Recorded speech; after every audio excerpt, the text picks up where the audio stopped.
Marcos capítulo 4, do verso 1 até o verso 20. Voltou Jesus a ensinar à beira-mar, e reuniu-se numerosa multidão a ele, de modo que entrou num barco, onde se assentou, afastando-se da praia. E todo o povo estava à beira-mar, na praia. Assim lhes ensinava muitas coisas por parábolas, no decorrer do seu doutrinamento. Ouvi, eis que saiu o semeador a semear, e ao semear uma parte caiu à beira do caminho, e vieram as aves e a comeram. Outra caiu em solo rochoso, onde a terra era pouca, e logo nasceu, visto não ser profunda a terra. Saindo, porém, o sol a queimou, e porque não tinha raiz, secou-se. Outra parte caiu entre espinhos, e os espinhos cresceram e a sufocaram, e não deu fruto. Outra, enfim, caiu em boa terra, e deu fruto, que vingou e cresceu, produzindo a 30, a 60 e a 100 por um. E acrescentou: quem tem ouvidos para ouvir, ouça. Quando Jesus ficou só, os que estavam junto dele, com os 12, o interrogaram a respeito das parábolas. Ele lhes respondeu: a vós outros vos é dado conhecer o mistério do reino de Deus, mas aos de fora tudo se ensina por meio de parábolas, para que vendo, vejam e não percebam, e ouvindo, ouçam e não entendam, para que não venham a converter-se e haja perdão para eles. Então lhes perguntou: não entendeis esta parábola? E como compreendereis todas as parábolas? O semeador semeia a palavra. São estes os da beira do caminho, onde a palavra é semeada, e enquanto a ouvem, logo vem Satanás e tira as palavras semeadas neles. Semelhantemente, são os que, semeados em solo rochoso, os quais, ouvindo a palavra, logo a recebem com alegria. Mas eles não têm raiz em si mesmos, sendo antes de pouca duração. Em lhes chegando a angústia ou a perseguição por causa da palavra, logo se escandalizam. Os outros, os semeados entre espinhos, são os que ouvem a palavra, mas os cuidados do mundo, a fascinação da riqueza e as demais ambições concorrendo, sufocam a palavra, ficando ela infrutífera. Os que foram semeados em boa terra são aqueles que ouvem a palavra e a recebem, frutificando a 30, a 60 e a 100 por um. Senhor, dá-nos o entendimento. Dá-nos o entendimento, aquele que vai para a vida, aquele entendimento que se transforma em atitude. Ajuda-nos, Senhor Deus, a compreender a Tua mensagem e nos abençoe com a Tua palavra agora, em nome de Jesus. Amém. Pode se assentar. Arrependei-vos, porque é chegado o reino de Deus. Essa expressão, é chegado o reino de Deus, o reino de Deus chegou, ela é a mensagem que João Batista já pregava, preparando o caminho para Jesus. É a mensagem que Jesus também pregava, ele dizia: o reino chegou o reino de Deus. E isso causava um alvoroço no coração do israelita que conhecia a palavra do Senhor. Por quê? Porque a expectativa do reino de Deus implantado é maravilhosa. A gente tem ouvido uma música sempre nos inícios assim de culto. Se você chegou um pouquinho mais cedo, você escutou essa música baseada em Isaías 61. Isaías 61 fala sobre o que acontece quando vem esse reino, o que esse reino traz. E aí você pode ter uma expectativa do que esperar. Por que era tão interessante, importante que o reino viesse? E Jesus disse: chegou o reino. Isaías 61 diz: o Espírito do Senhor Deus está sobre mim, porque o Senhor me ungiu para pregar boas novas aos quebrantados. Enviou-me a curar os quebrantados de coração, a proclamar libertação aos cativos e a pôr em liberdade os algemados, a pregoar o ano aceitável do Senhor e o dia da vingança do nosso Deus, a consolar todos os que choram e a pôr sobre os que em Sião estão de luto uma coroa em vez de cinzas, óleo de alegria em vez de pranto, veste de louvor em vez de espírito angustiado, a fim de que se chamem carvalhos de justiça, plantados pelo Senhor para a sua glória. Expectativa maravilhosa do reino que vem e faz cumprir todas essas coisas. Mas um ano depois, Jesus continuava pregando esse reino e os discípulos têm um questionamento no coração. Por quê? Porque um ano depois do início do ministério de Jesus, os romanos ainda estão no poder, os judeus estão perseguindo Jesus, a própria família de Jesus, se você voltar um pouquinho aí, no capítulo 3, do 31 ao 35, fala, a família de Jesus estava perseguindo Jesus, estava de certa forma, chegou lá, coitado do menino, tá doido. Eles chegaram querendo arrebatar Jesus, e falaram, não, eles vão acabar matando ele, ficou doido. Então, cadê esse reino?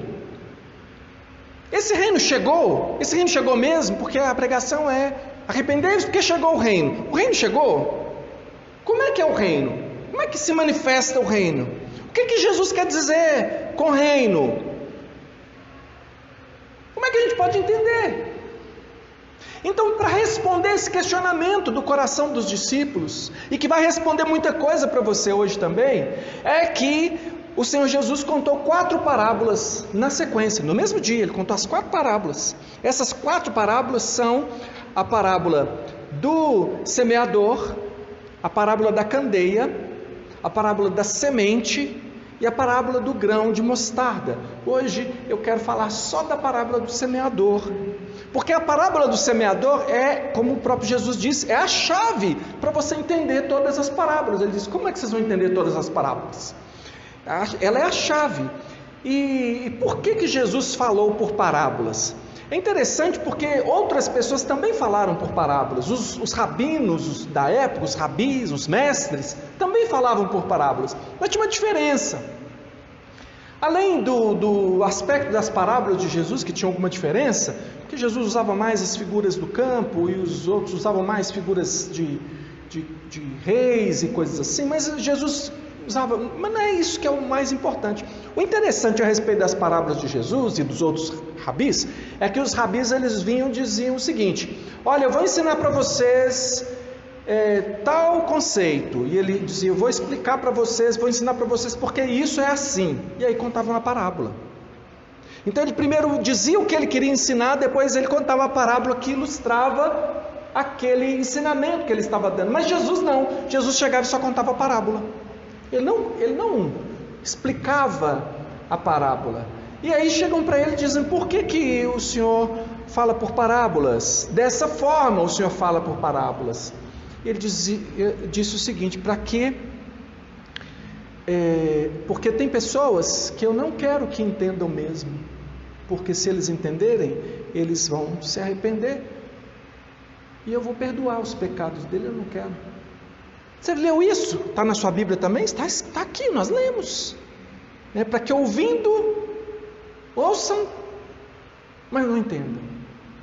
Eles vão ver, mas não vão enxergar. Por quê?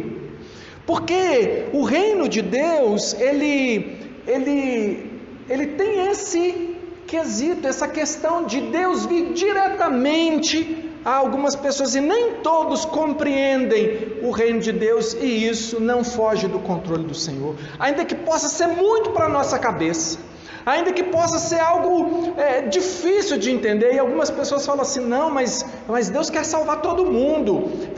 De fato, Deus não fez o homem para julgar o homem no inferno. No entanto, apenas aqueles a quem Ele revelou, a quem Ele revela a palavra que a compreendem. Você sabe que só se compreende a palavra de Deus pelo Espírito de Deus. E o Senhor Jesus está dizendo aqui, como disse também Isaías, e diz em Apocalipse 22, Dizem em vários lugares, né? Mas eu estou citando esse. Por exemplo, em Apocalipse 22, chama atenção que é o final, né? Apocalipse 22 é o final da revelação lá, e ele diz assim: e que o justo continue praticando a justiça, e que o injusto continue fazendo a sua injustiça. Que chocante, não é? Porque não dá, a gente não imagina assim, não. Deus fala assim: que o justo continue na justiça e que o injusto se arrependa do seu pecado.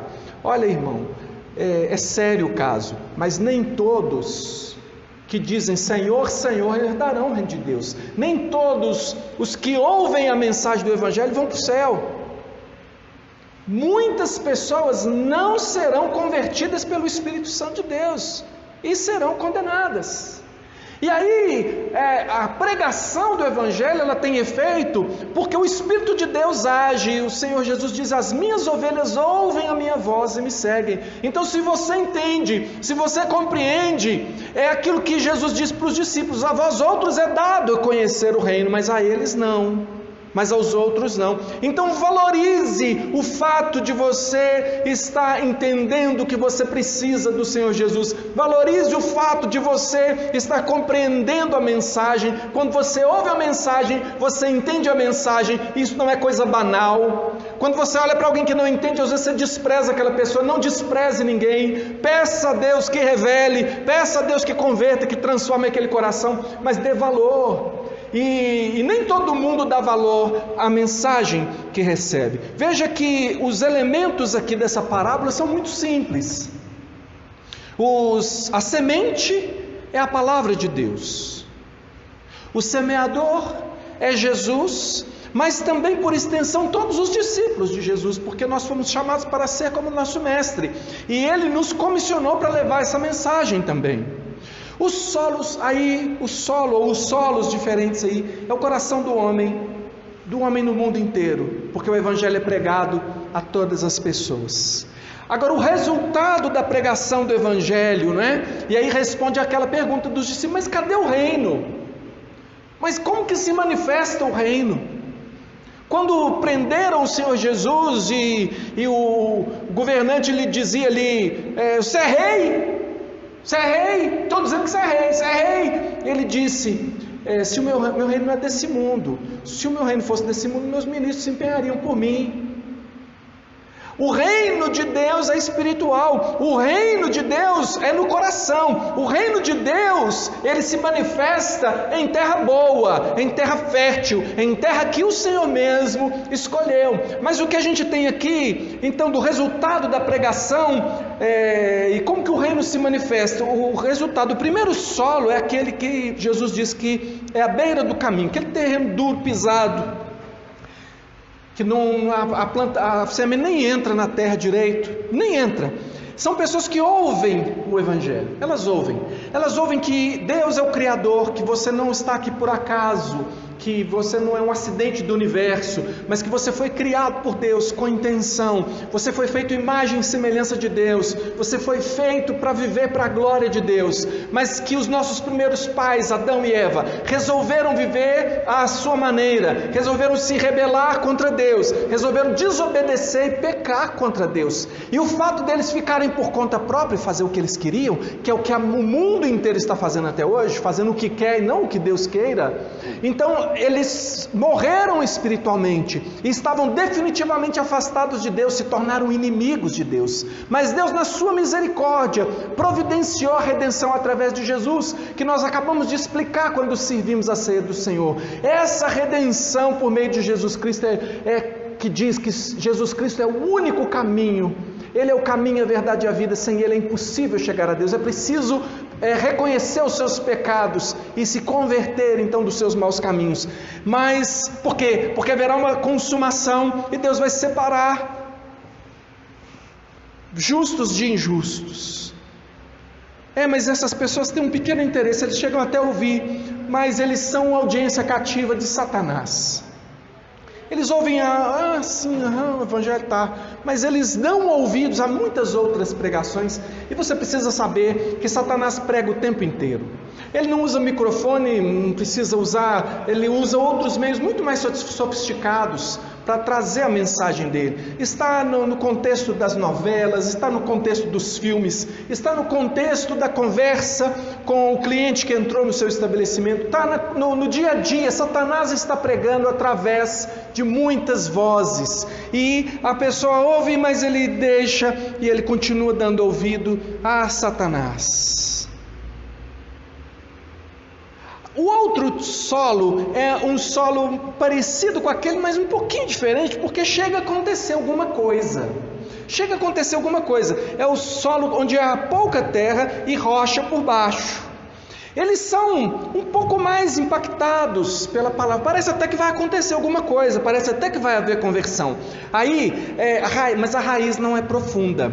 Por quê? Porque é rocha ali, então a raiz não penetra. Então essa raiz, essa pessoa não penetra naquilo que há de especial no reino de Deus, que é o relacionamento com Deus por meio da oração, do conhecimento da palavra de Deus, que ensina você a viver como agrada a Deus. Essa pessoa, ela tem uma certa aversão a ser conduzida, ela não aceita liderança, enquanto a palavra de Deus instrui que hajam líderes e seleciona líderes para conduzir o povo de Deus. Ela definitivamente resiste a tudo que o líder fala, tudo que é ensinado. Ela sempre tem como critério último a sua própria opinião, a sua ideia. São pessoas que chegam às vezes até a ser batizadas, mas elas não obedecem o Evangelho, elas não se integram de verdade ao povo de Deus, elas resistem, elas não conseguem colocar o Evangelho na prática da sua vida, elas continuam sendo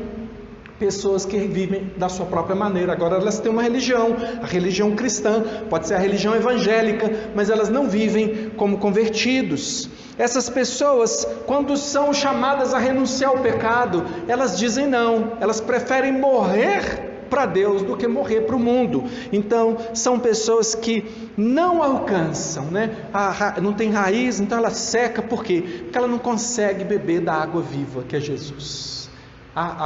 Aquela raiz não alcançou essa água viva, e essa pessoa se torna o seu próprio Deus, ela que decide a sua vida, portanto morre e não entra no reino. Um terceiro tipo de solo são aqueles que crescem no meio dos espinhos. E aí esse aqui é o tipo mais perigoso assim, porque você pode ser enganar você mesmo pensando que é um crente, mas não ser. Por quê? Porque esse tipo de solo são pessoas muito parecidas com os outros crentes, os crentes verdadeiros, porque eles parecem que estão até crescendo, mas as prioridades deles, no fim das contas, não são o reino celestial, mas são as ambições naturais, são coisas os desejos que qualquer pessoa tem. Isso é a prioridade da vida deles. Eles nunca viraram a chavinha do buscar em primeiro lugar o reino de Deus e a sua justiça, e as outras coisas vos serão acrescentadas. Então eles não aplicam a palavra de Deus na sua casa, na sua família, nas suas decisões, nos seus relacionamentos. Eles conhecem, eles podem dar aula, mas eles não vivem isso aqui. Então eles começam a ter uma aparência, e qualquer pessoa, qualquer um de nós diria que é um crente. Só que você fica esperando que aconteça um fruto ali, que essa pessoa frutifique, mas esse fruto nunca acontece. Eu não sei se você viu um videozinho que está circulando aí sobre o joio, a diferença do trigo e do joio, que o sujeito vai lá, coloca na mão assim, esfrega o joio e não sai nada. O que é igualzinho, irmão, é igualzinho. Olhando ali na câmera, eu falei, isso é igualzinho, o joio e o trigo. Aí ele pega um raminho de joio, faz assim, só tem palha. Aí ele pega um raminho de trigo, faz assim, quando eles olha os grãozinhos de trigo ali. Então esse crente aqui, eu acho ele muito parecido com aquele crente com aquele sujeito que foi descrito como joio na parábola do trigo e do joio. Eles são infrutíferos, eles só pensam, olha como que é a sutileza, eles pensam nos costumes do mundo, eles pensam na carreira, eles pensam nas riquezas, eles têm ambições que sugam toda a energia deles para aquilo. E o problema o laço que está aí é que você, como crente, pode ter uma carreira e deve ter. Você como crente, pode até querer riqueza, você tem oportunidade de empreender e tudo, empreenda, não tem problema em até ganhar dinheiro. O problema não é esse. Não há problema em você ter sonhos ou ambições, não tem problema. O problema é quando essas coisas se tornam o seu Deus. Como é que essas coisas se tornam o seu Deus? É quando você acredita que é isso que vai dar significado e sentido para a sua vida. Eu tenho que fazer isso, eu tenho que ter esse dinheiro, eu tenho que ter essa casa, eu tenho que ter esse marido, eu tenho que ter essa mulher, eu tenho que ter esse emprego, eu tenho que ter isso, porque se eu não tiver, a coisa está errada. E aí essa pessoa começa a buscar a Deus, mas buscar a Deus para ter as coisas. Ele acha que Deus é igual um gênio da lâmpada, se ele esfregar direitinho, Deus vai fazer. Então fica muito parecido com o crente, pode ser um dos daquelas pessoas mais bacanas da igreja, o pau para toda obra. Pode ser que o sujeito seja o pau para toda obra, mas ele não tem um relacionamento verdadeiro com Deus. Por quê? Porque sabe qual que é o relacionamento com Deus? É o relacionamento com o Pai. O crente descansa em Deus. O crente tem problema igual todo mundo, mas o crente dorme. Por quê? Porque ele se acosta no colo do Pai. Essa é a diferença. O outro, esse do solo cheio de espinhos, de cardos, de abrolho, é aquele que ele está aí lutando com a vida, com essa relação idólatra com as coisas. Ele vive aquela dicotomia do sagrado e do profano. Então ele tem as suas altas atividades, às vezes assim na igreja, sim, porque dar fruto não quer dizer estar envolvido com a igreja. Olha que sutil, você pode estar muito envolvido com a igreja e não ter um relacionamento com Deus. Por quê? Porque não entendeu o que é ter um encontro com o Pai. Então, eles não levam Jesus para a vida prática, não levam Jesus para as suas decisões. Sempre a prioridade da sua vida pessoal sobrepõe ao outro.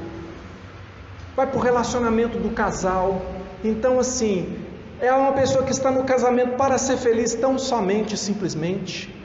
E aí, se não tiver bom para mim, eu troco. Mas isso qualquer ímpio faz. E aí, quando a gente vai, segundo a palavra de Deus, realizar um casamento, você fala na alegria, na tristeza, na saúde e na pobreza, amém, está lindo o casamento, pastor. Mas no dia a dia não é lindo. Por quê? Porque a prioridade é ser feliz. E se o meu cônjuge não é mais aquilo que eu espero dele, eu troco. Se eu acho que a minha mulher não é mais bonita, eu acho que tem alguma outra aí mais bonita, eu troco. Se o meu marido não ganha muito dinheiro, mas tem um outro que ganha dinheiro, está interessado em mim, eu troco. Porque são pessoas idólatras. São pessoas que acreditam que a felicidade está nas coisas. Se você não me der, tem quem me dê. Se você não quer, tem quem queira. E não conseguem viver uma vida de entrega para a glória de Deus, porque a palavra de Deus diz que mais bem-aventurado é dar do que receber. Você sabe o que essas pessoas não entenderam? Elas não entenderam o mandamento mais básico. Perguntaram a Jesus, qual é o principal mandamento? Jesus disse o seguinte: amarás o Senhor teu Deus de todo o teu coração, de toda a tua alma e de todo o teu entendimento. Esse é o grande primeiro mandamento. O segundo, semelhante a este, é amarás o teu próximo como a ti mesmo. Destes dois mandamentos dependem toda a lei. Por que ela não entendeu? Porque o Evangelho é você para o outro, não é o outro para você. O Evangelho é Deus se dando por você e falando para você: faz a mesma coisa. Ame a Deus acima de tudo. Por quê? Porque ninguém merece ser amado mais do que Deus. Ninguém tem direito como Deus de ser amado. Você deve amar a Deus. Mas o amor dele para com você é um amor sacrificial, de cruz, de entrega. E ele disse: eu me entrego por você para ensinar você, meu filho. Sabe como é que Jesus conquistou você? Ele não apareceu de noite para você e te deu um susto no meio da noite e falou: vai para a igreja, porque senão você não sabe o que acontece. Aí no outro dia você estava aqui batendo: deixa eu ser salvo. Não. Sabe como que o Senhor te conquistou? Com o amor dele. com o amor paciente dele. Quantas vezes você já não parou e falou assim: olha, se caísse um raio na minha cabeça agora, ainda era pouco. Hoje eu estou merecendo. Porque você entendeu o seu pecado.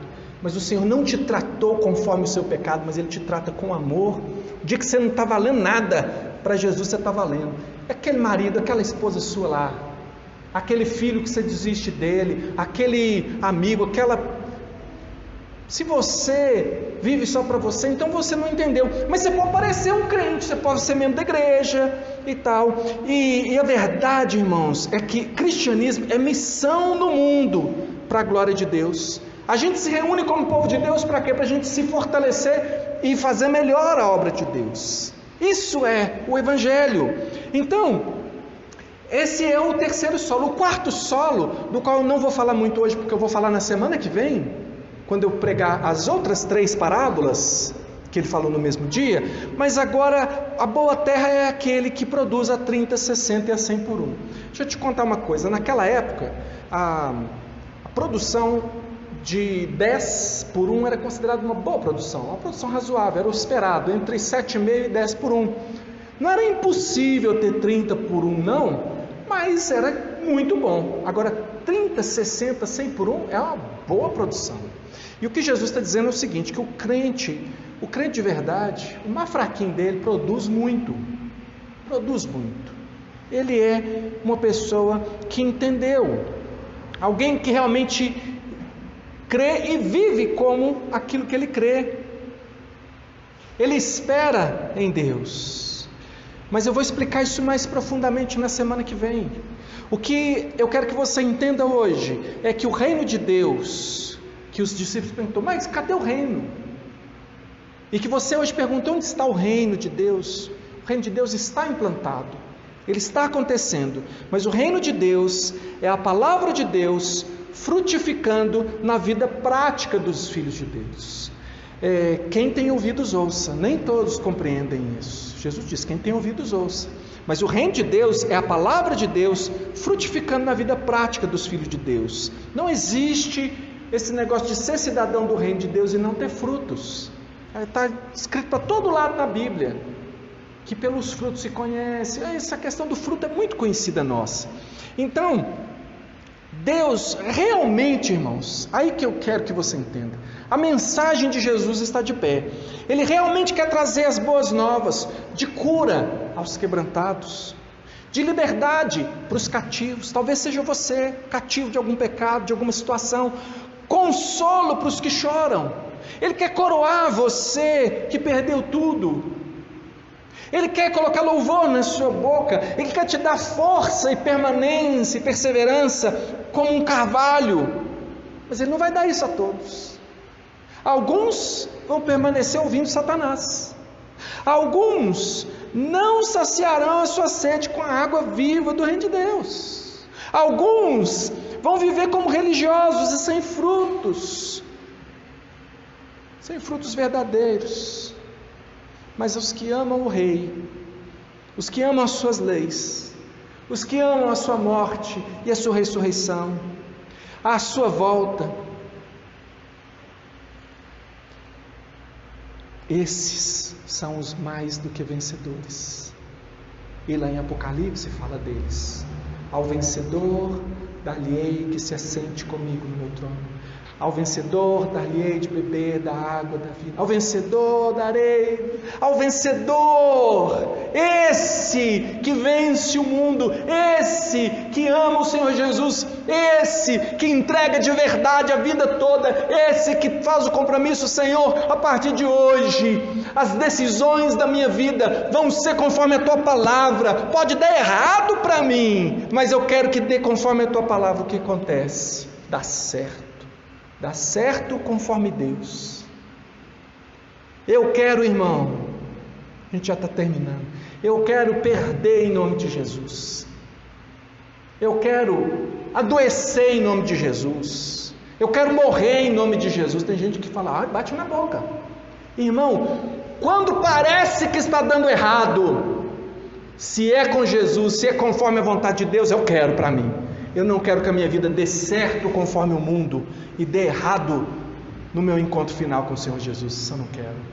Eu prefiro a cruz hoje e a glória futura, do que ficar construindo coroazinhas para minha cabeça e me chamando e fazendo de mim um deusinho, um reizinho, dando ordem na minha vida, enquanto a minha vida está toda desordenada, está tudo dando errado e bagunçado, e no final eu ver que só me resta o sofrimento, um sofrimento que Jesus assumiu e que eu não quis. Eu até falei que aceitava, mas na prática não vivi. Eu não quero isso para mim, eu não quero isso para você. Por isso eu prego a palavra de Deus, por isso o Espírito Santo convence você. E é por isso que nós precisamos orar agora. Sabe, irmãos, nós fomos chamados para frutificar, para ser sal e luz, para semear a palavra de Deus, através da vida, sabe? Eu costumo dizer que padaria faz pão e que a igreja prega a palavra de Deus, fazendo isso pessoal e coletivamente. E eu gostaria que você ficasse de pé, fechasse os seus olhos e pensasse o que é que você quer, que tipo de solo é você. Talvez você possa estar pensando assim: ai, sabe, pastor, minha vida, se pegar e fizer igual no vídeo lá, assim, ó, esfregar assim, ó, vai sair só palha. Eu acho que eu não tenho fruto não. Deixa eu te contar uma bênção. Se você está entendendo isso, é porque o Espírito Santo está falando com você. Porque quem não tem o Espírito Santo não se arrepende diante de pregação, não, o coração não comove. Se o Senhor está falando com você, porque Ele tem amado você, ainda tem fruto para dar na sua vida aí, você foi chamado para dar fruto. Deus não perdeu a sua, vamos dizer, esperança, né? É estranho falar esperança de Deus, porque Deus não é questão, Deus faz acontecer. Deus não tem esperança, Ele faz acontecer, e Ele fará acontecer na sua vida. Creia, se arrependa, peça a Ele pela sua vida agora. Vamos orar. Senhor, nós estamos diante de Ti, cremos no Teu Evangelho, cremos no Teu Evangelho de verdade. Não foi uma coisa que a gente escutou e deixou para lá, não foi uma coisa que a gente escutou e ficou negociando. Isso aí eu não concordo, isso aí, eu acho que Jesus não é bem assim não, mas a Bíblia está falando, mas não é assim bem não. Senhor, nós não ficamos assim. Senhor, talvez até tenhamos sido religiosos por muito tempo, ou quem sabe alguns de nós ainda sejamos, mas até o momento de hoje em que nós ouvimos essa palavra e dizemos: Senhor, eu quero ser terra fértil, eu quero ser terra que produz, eu não quero ser terra inútil, eu quero ser terra na qual o Senhor lança semente e cresce, e produz a 30, 60 e a 100 por um. Eu quero isso para todos nós, só o Senhor pode fazer pelo Espírito do Senhor. Por isso nós semeamos e pregamos a palavra do Senhor, pregamos a palavra do Senhor, crendo que o Teu Espírito convence do pecado, da justiça, do juízo, quanto nós precisamos de Ti, e sei que o Senhor responde. Um coração contrito e quebrantado, o Senhor não rejeita jamais. Hoje nós nos arrependemos, Senhor Deus, se não demos fruto até agora, ó Deus, mas que o Senhor coloque adubo na gente, que o Senhor cuide, pode cortar alguma coisa, pode podar alguma coisa, Senhor. A gente quer crescer para o alto, a gente quer crescer na direção da verdade, do Evangelho, na Tua direção, Senhor, em nome de Jesus. E eu sei que para isso nós precisamos de graça, ó Deus, e é por isso que no nome de Jesus eu rogo a Tua bênção sobre o Teu povo, que a graça do Senhor Jesus, que o amor de Deus, o nosso Pai, e que a comunhão do Espírito Santo do Senhor seja com todos nós, agora e sempre. Amém. Meu irmão, minha irmã, o Senhor Jesus deu a você o poder do Espírito Santo para você viver a vida que Ele quer que você viva. Creia! Não sai daqui cabeça, puxa, eu ouvi uma palavra hoje que acabou comigo. Não! Você ouviu uma palavra que despertou você para a ação do Espírito Santo na sua vida, que você tenha uma semana abençoada, cheia de vitórias da paz do Senhor, em nome de Jesus. Amém?